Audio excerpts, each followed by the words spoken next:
The night he rejected me. I was already carrying his child. Part 1. Chapter 1, The Confession Night. I remember everything about that night. The scent of jasmine in the garden. The faint clinking of champagne glasses. The way my fingers trembled as I zipped up the soft lilac dress I had chosen, simple, delicate, the kind of dress that whispered hope without trying too hard. I'd been invited to the company's anniversary gala, just like everyone else. But for me, it wasn't about the celebration. It wasn't about the music or the toasts or the endless parade of designer dresses swirling beneath the chandeliers. It was about him. Ethan Caldwell. The man I had loved in silence for nearly 2 years. The one who never looked twice at me unless it was to give a polite nod in the hallway or ask for a report. He was the golden boy of the firm, brilliant, magnetic, untouchable. And I was the quiet analyst with a work ethic and barely enough confidence to look people in the eye. But something had changed. I had changed. 2 weeks earlier, I'd taken a test that would change my life. Positive. At first, I thought I'd break. But the moment I saw those 2 pink lines, something inside me snapped into place, something solid, grounded, maternal. And then, almost just as quickly, came the ache. The ache to tell him. The hope that maybe, just maybe, he'd want to know. Want to be part of this. Want me. I rehearsed my words 100 times as I crossed the garden toward him. He stood by the fountain, perfectly framed by golden light and crisp black tailoring. His jacket was unbuttoned, tie loosened. A glass of champagne dangled lazily from his fingers. He looked up as I approached. His expression was unreadable. I smiled, nervous, hopeful. Ethan, I said gently. His eyes flicked toward me. Slight surprise. Then something cooler. He gave a smile, the kind people give to acquaintances they barely remember. Hey, he said. Didn't know you'd be here. I need to tell you something. I heard my own voice trembling, and hated it. I forced myself to breathe. I could do this. I had to. I stepped closer, lowering my voice. It's important. He tilted his head slightly, amused. Let me guess, you've fallen for me. My heart stumbled. The smile on his face wasn't warm. It was cruel. Mocking. A few people nearby turned to glance our way. I froze. Every muscle in my body stiffened, every instinct screamed to walk away. But I couldn't. I had come too far. I'm pregnant, I said. Softly. Calmly. Truthfully. Silence. The kind of silence that echoes. And then, he laughed. Laughed. Loud enough for others to hear. Loud enough that heads turned. You're kidding, right? He said. What is this? Some sad office girl fantasy. I felt the ground sway beneath me. My mouth opened, but no sound came out. I mean, look at you, he continued, chuckling.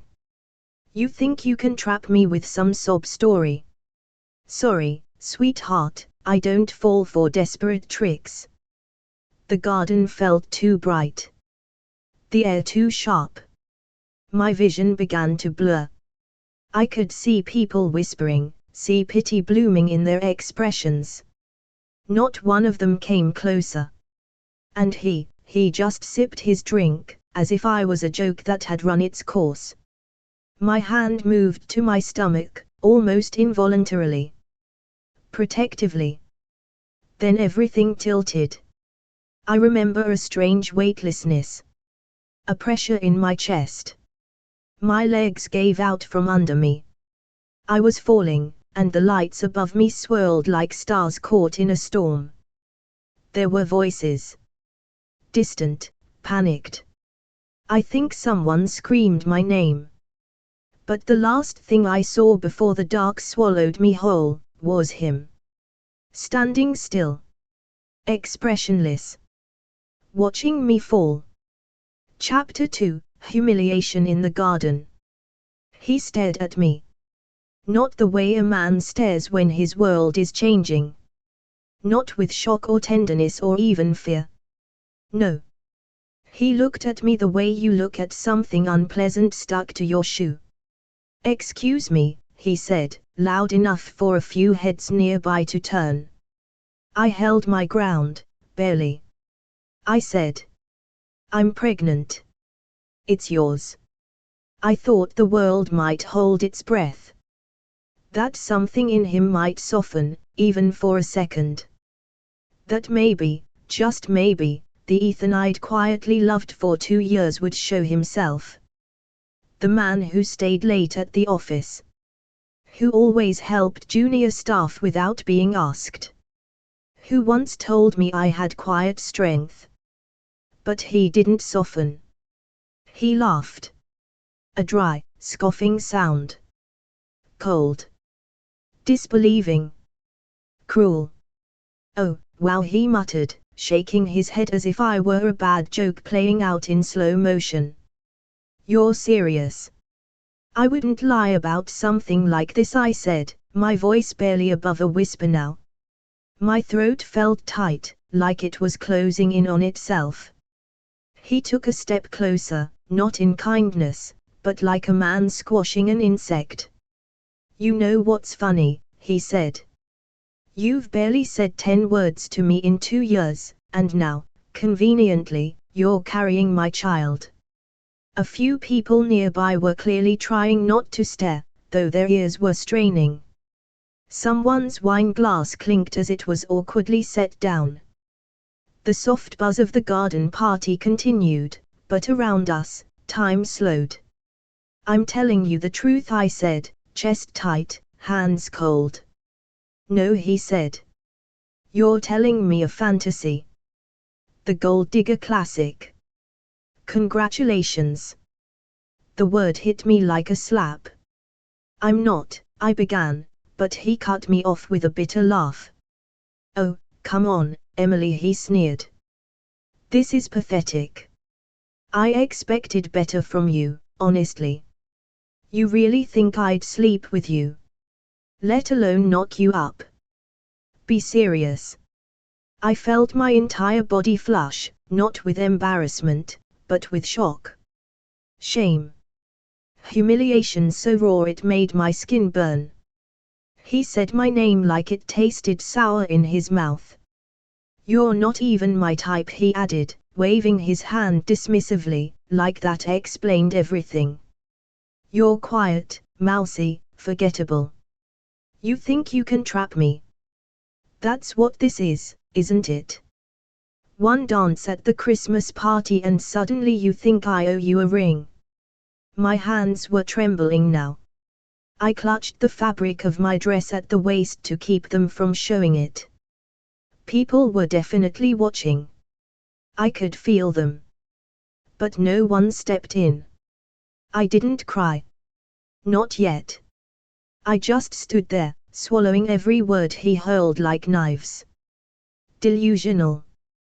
Desperate. Pathetic. He leaned in one last time, voice low and mocking. "If you're pregnant, it's not mine. Maybe check your list.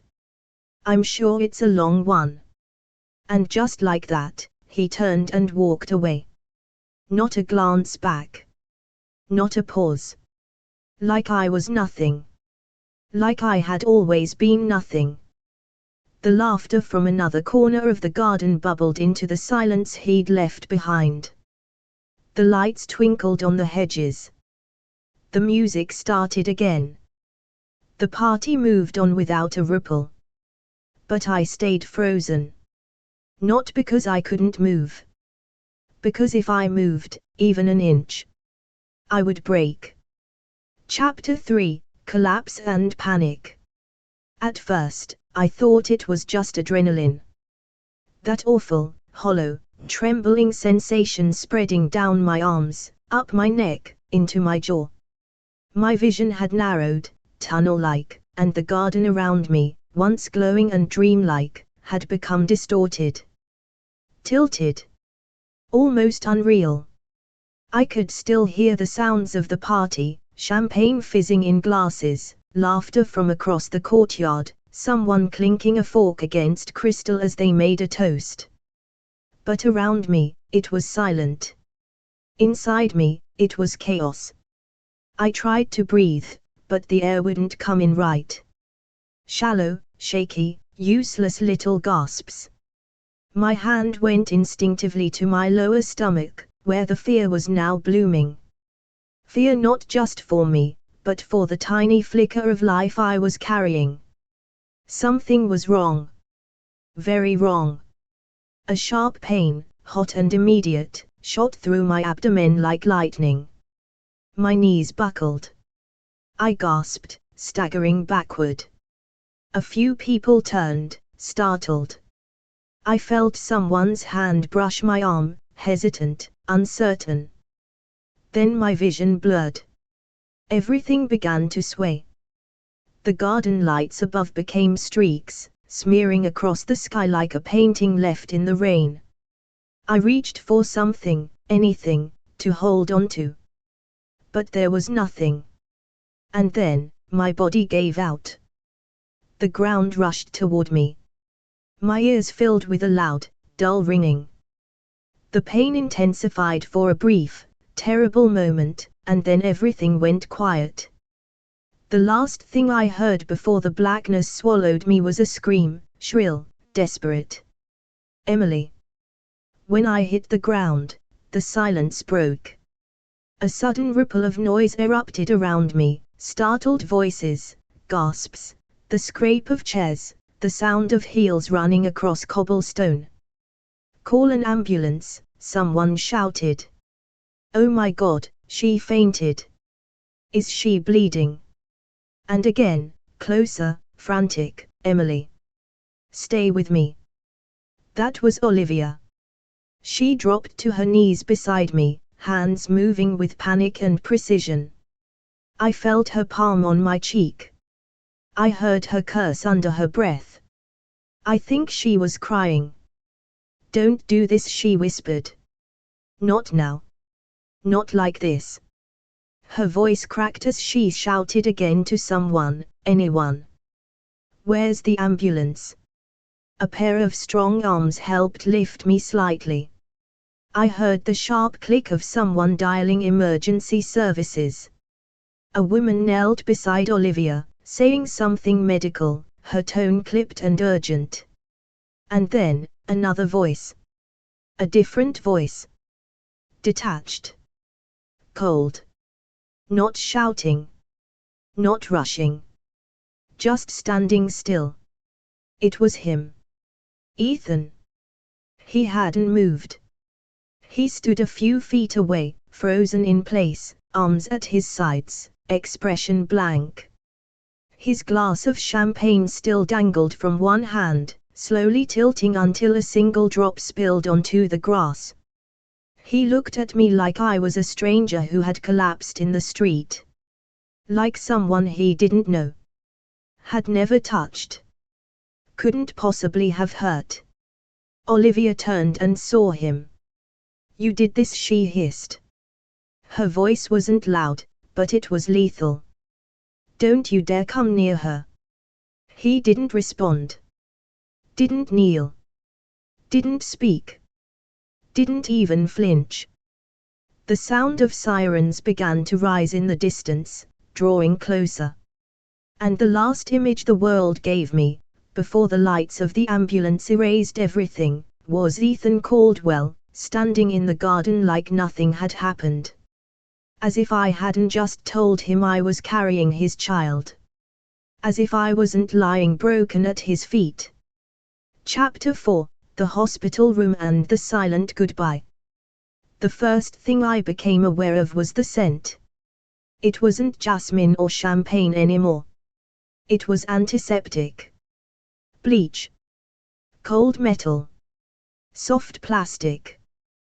The unmistakable stillness of a hospital room at night, quiet, except for the low hum of machines and the rhythmic beep of something near my head.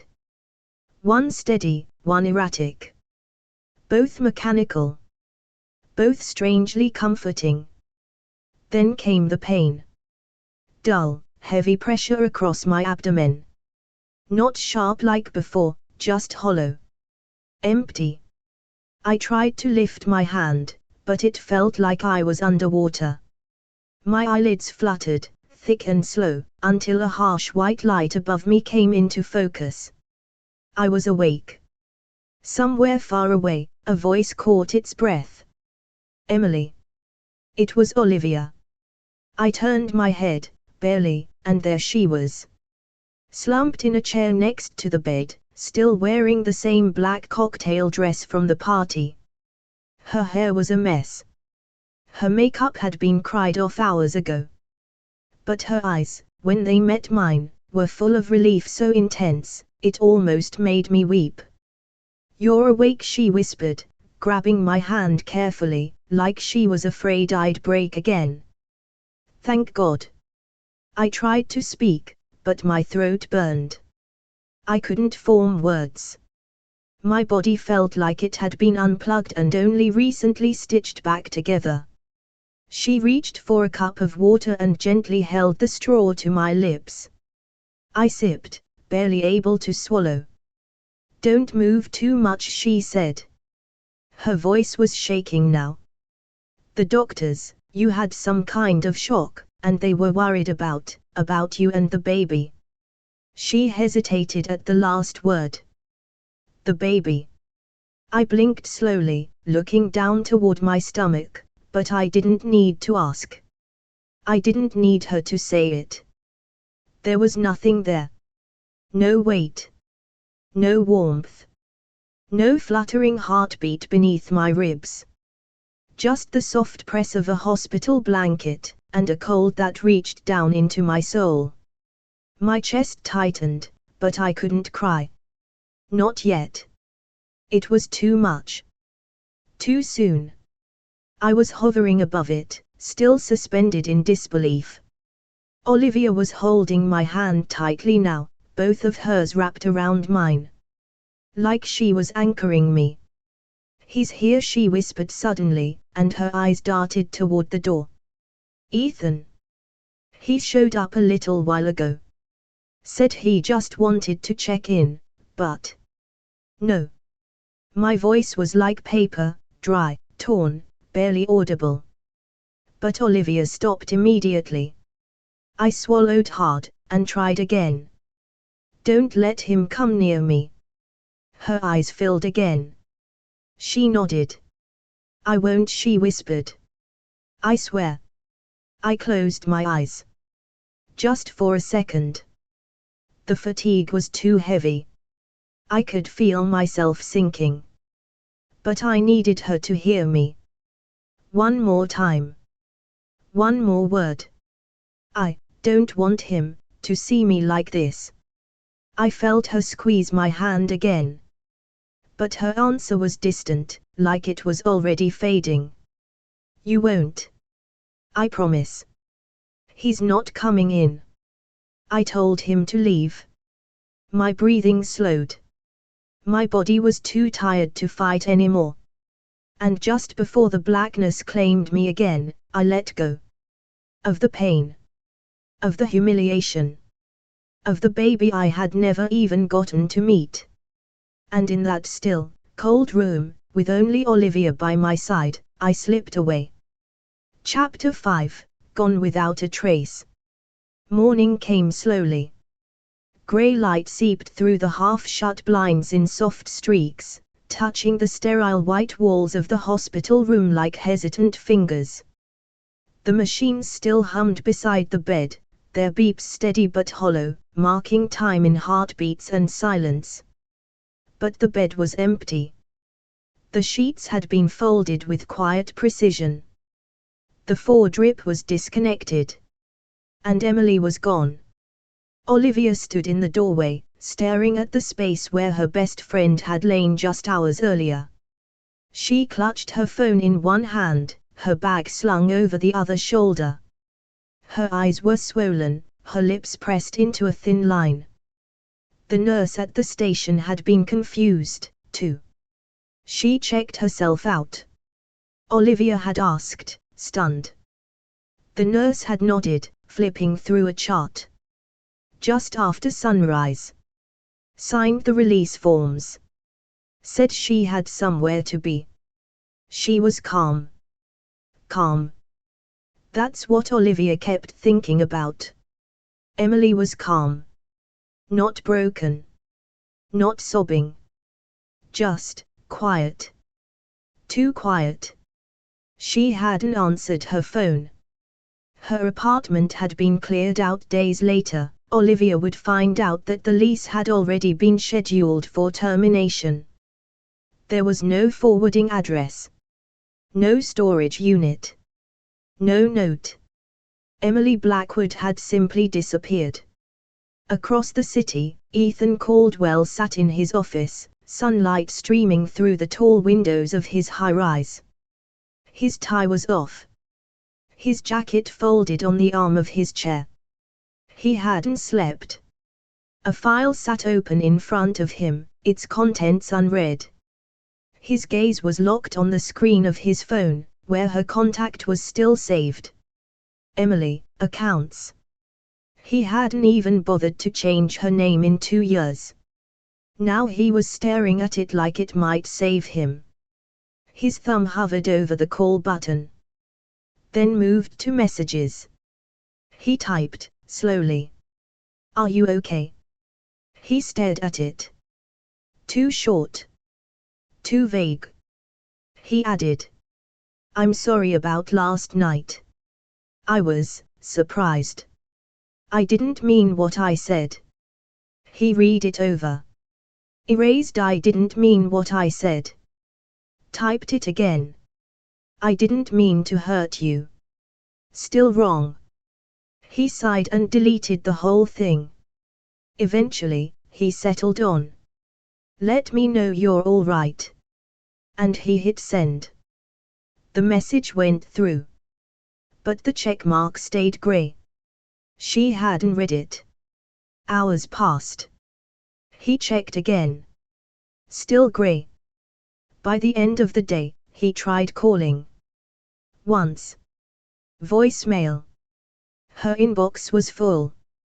He tried again the next morning. The line went dead immediately. Disconnected.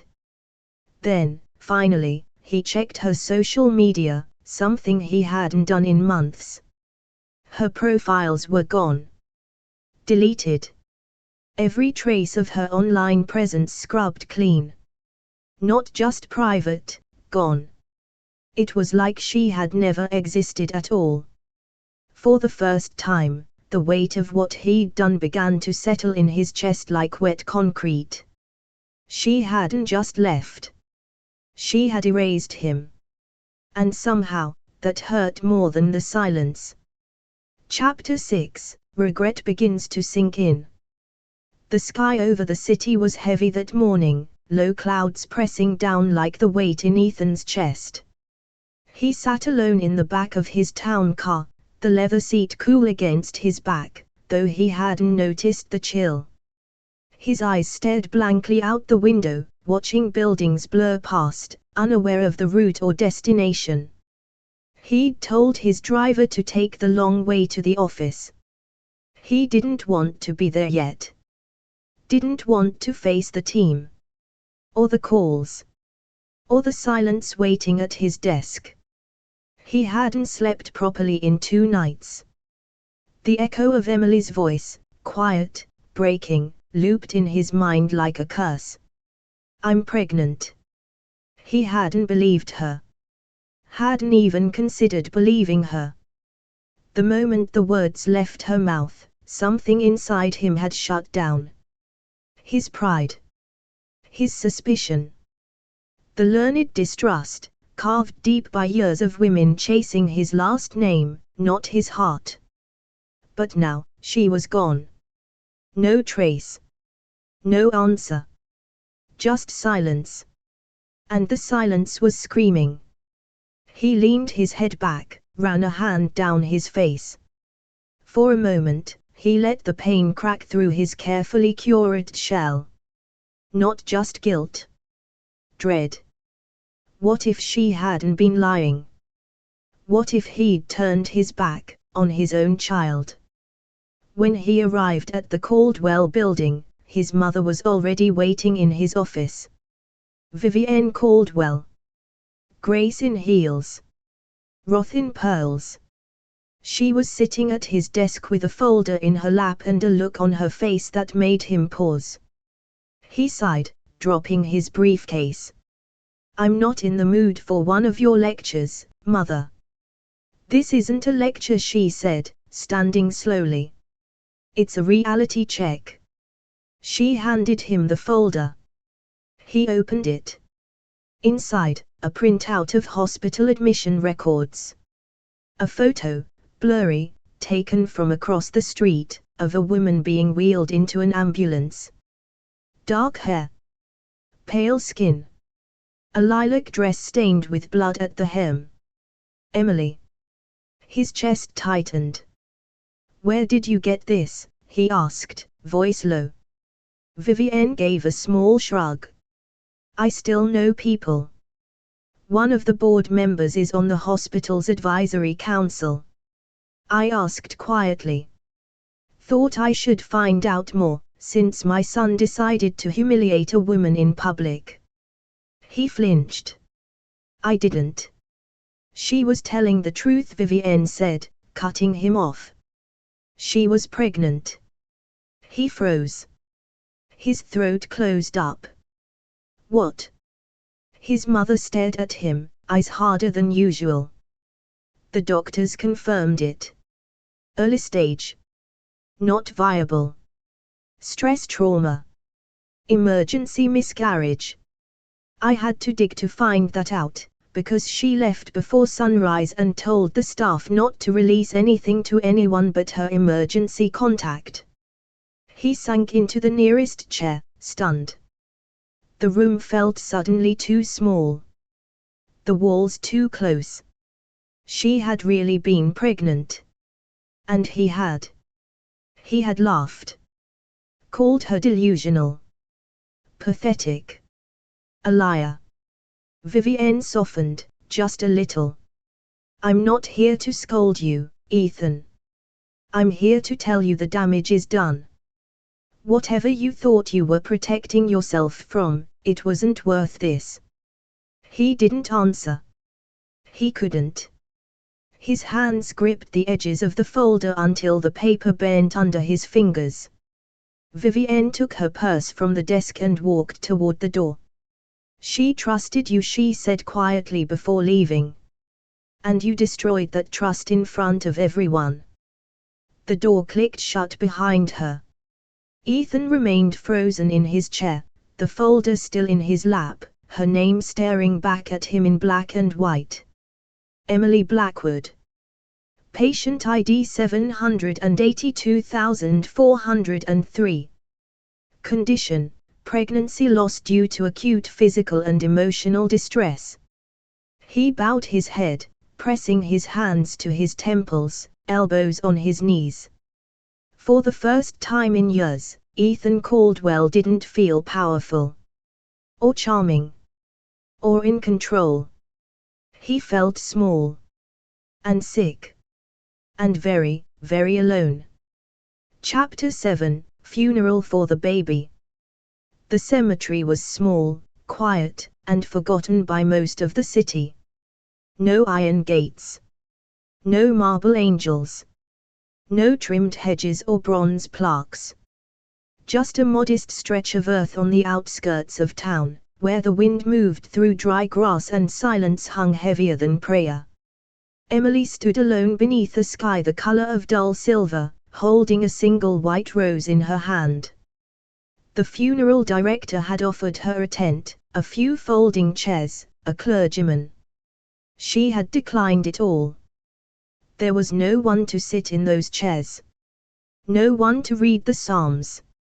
No one to listen. Just her. And the grave. It was small. Too small. A rectangle of fresh soil, barely the length of her forearm. There was no headstone. Only a wooden marker, simple and temporary, with a tiny plaque screwed to its center. Baby Blackwood. Lost but never unloved. She had written those words herself, hands trembling. Not Baby Caldwell. She refused to give him that name. Not after what he'd done. Not after what she'd lost. She took a breath, long and slow, and crouched beside the mound. The earth was still soft, and the scent of turned soil filled her nose. She laid the rose down gently, then rested her hand on the fresh dirt, fingers splayed like she could somehow protect the tiny life now buried beneath it. Tears didn't fall the way she expected. There were no sobs. No shaking. Just the silent stream of salt tracing down her cheeks, quiet and steady. Grief that didn't explode, but eroded. Quietly, persistently. The kind that hollows you out from the inside. This was not how it was supposed to happen. She'd imagined hearing the heartbeat. Feeling the kicks. She had imagined buying a small blanket, just one, before telling anyone. A blue one. Maybe yellow. Something neutral. But now there was nothing. No heartbeat. No name. No future. Only this moment. This grave. This goodbye. A light breeze stirred the fabric of her coat. She tucked a loose strand of hair behind her ear and looked up at the sky. "I'm sorry," she whispered. "I wanted to keep you safe." Her voice broke on the last word, and for a moment, her body bent under the weight of it. She hugged herself tightly, rocking slightly, as if trying to hold the pieces of her soul together. A memory surfaced, brief and sharp, of the moment she saw the pregnancy test light up. How her heart had leapt. How terrified, and yet, full she had felt. For the first time in so long. That fullness was gone now. Replaced by something she couldn't yet name. Not just grief. Not just anger. It was deeper. Emptier. Like she had buried a part of herself with the baby. And maybe she had. After a long time, minutes or maybe hours, she stood. Her legs felt numb, her fingers stiff. But her spine was straight. Her eyes dry now, the tears exhausted. She took one last look at the grave, memorizing it. Committing it to the part of her heart that no one else would ever be allowed to touch again. Then she turned. And walked away. No one saw her leave. No one asked her name. Emily Blackwood had buried more than her child that day. She buried the girl who had loved too easily. The girl who had hoped. The girl who had believed that kindness from a man meant love. That girl was gone. And the woman who walked away from that grave. She would never be that soft again. Chapter 8, 3 years later, a new name, a new city. 3 years can pass like a breath, or like a lifetime. For Emily Blackwood, they had passed like both. The city she once called home, filled with whispered office gossip, gilded lobbies, and the sound of Ethan Caldwell's laughter echoing in corporate elevators, was now a memory. A faded photograph in the back of a drawer she never opened. She had disappeared from it entirely. But she hadn't vanished. She had rebuilt. Now, she stood in the heart of another city. Bigger. Louder. Harsher. And it had shaped her into someone new. Her office sat on the top floor of a sleek mid-rise in a revitalized district lined with glass story fronts, boutique firms, and espresso bars that charged $15 for a coffee. The windows overlooked the skyline like a queen surveying her kingdom. The plaque beside the elevator doors read, Blackwell and More Strategic Image and Crisis Consulting. Her name wasn't on it. Not her real name. Not anymore. She had left Emily Blackwood behind at that tiny grave 3 years ago. Now, she was Elena Moore, co-founder, strategist, speaker, fixer. And when her clients spoke of her, they used words like elegant, brilliant, and sometimes, quietly, terrifying. She wore tailored black and slate gray suits. Never colors. Her hair was always sleek, pulled into low buns or soft waves that never quite touched her face. Her voice was measured. Warm, if needed. But always in control.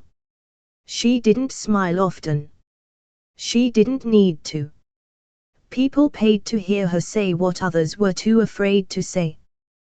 To fix what their PR departments couldn't touch. When a CEO got caught in a scandal, when a socialite's affair hit the tabloids, when a brand teetered on the edge of public execution, it was Blackwell and More they called. And Elena never blinked. The office was quiet that Monday morning, the soft click of keyboards and occasional murmur of her junior team filling the air.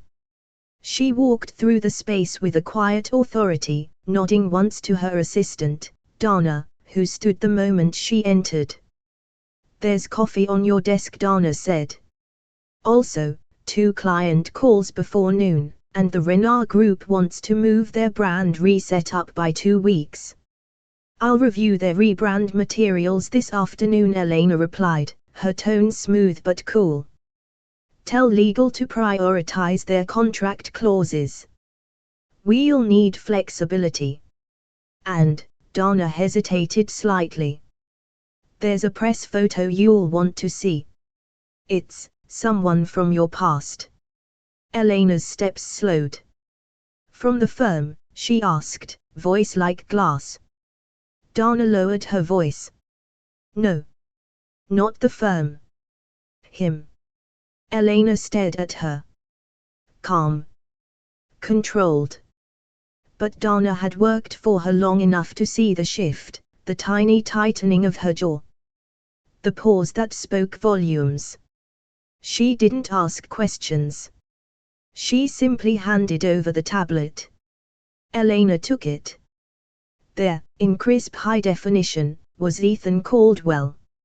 Standing on the steps of a non-profit gala. Tuxedo perfect. Smile faded. Eyes sharper, older. The headline read. Caldwell Group expands philanthropic reach, new foundation launches in New York. New York. Her city. Elena's eyes flicked to the date. 2 days ago. He was here. She handed the tablet back without a word and walked into her office. The door clicked shut behind her. Outside, the team moved on. Emails, calls, coffee. Inside, Elena Moore, once Emily Blackwood, stood very still behind her desk, staring out the window at the skyline she had conquered. He was in her city. 3 years ago, she had fallen apart in a garden under his gaze. Now she ran empires.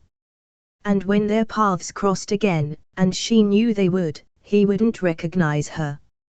And if he did, he'd wish he hadn't. Chapter 9, A Newspaper Photo. The morning started like any other. A strong, bitter coffee in a matte black ceramic cup. No sugar. No milk. Elena had stopped softening things, coffee, language, men, years ago. She preferred them all straight, no illusions. The city hummed below her office windows, taxi horns, coffee carts, the soft rhythm of expensive shoes on pavement. She was halfway through her inbox, flagging a contract clause that needed immediate revision, when Dana entered quietly, holding a folded newspaper. Real print. Not digital. That alone made Elena glance up.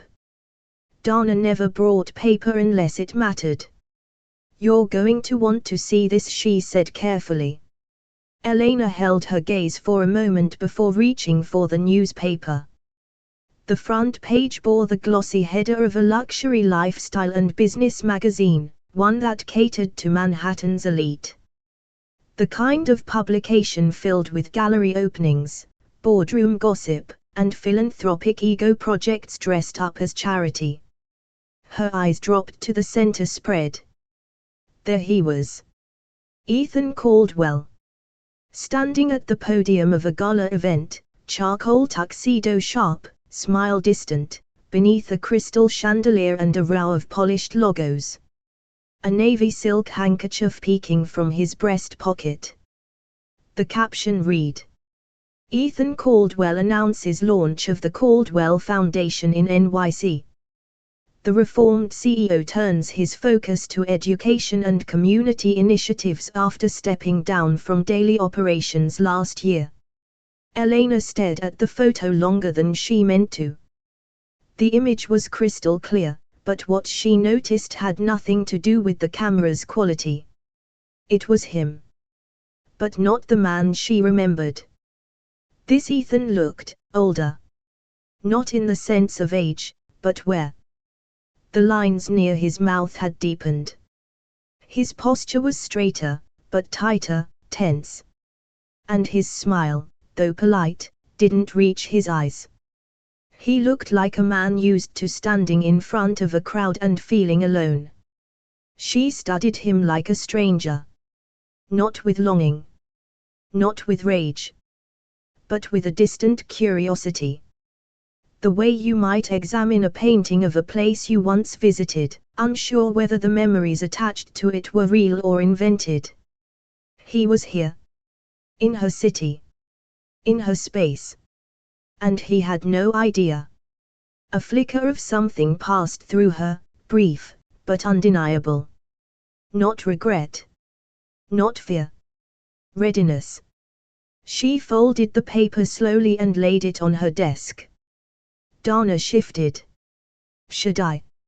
No, Elena said softly. It doesn't change anything. Let's not give him power he doesn't have. But inside, she knew better. It did change something. Not because she still cared. But because she had spent 3 years building a life that no longer included him, and the universe had just laid him at her doorstep. Not as a test. Not as temptation. But as an opportunity. And if fate wanted to put them in the same city again. She wasn't the same girl who had collapsed at his feet. She was something else now. Something stronger. And when their paths crossed again, because they would, he would realize too late that whatever he'd lost back then wasn't just a baby. It was the only woman who would have loved him before he became what he is now. Because every broken heart deserves a comeback. If this story touched you, don't forget to subscribe for more emotional romance every week. Hit like, drop a comment, and ring the bell so you never miss a moment of betrayal, redemption, and powerful love. And don't keep the drama to yourself. Share this story with someone who lives for twists just like you. Thanks for listening, and remember, sometimes the best revenge is becoming unforgettable.